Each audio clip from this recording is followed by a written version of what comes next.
How to turn off Microsoft Defender in Windows 11. Hey everyone, welcome back to the channel.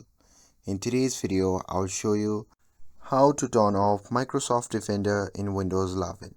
So now without further ado, let's get started. So here first click the start icon and open settings. And here once you're inside the settings, simply select privacy and security from the left sidebar. And once you are inside the privacy and security, simply click on Windows Security. And then after that, simply go to Virus and Threat Protection. And once you're inside the Windows Security window, scroll down and click on Manage Settings under Virus and Threat Protection Settings. And here, simply toggle off Real-Time Protection, and this will disable the Microsoft Defender. And just like that, real-time protection is now turned off on your Windows 11.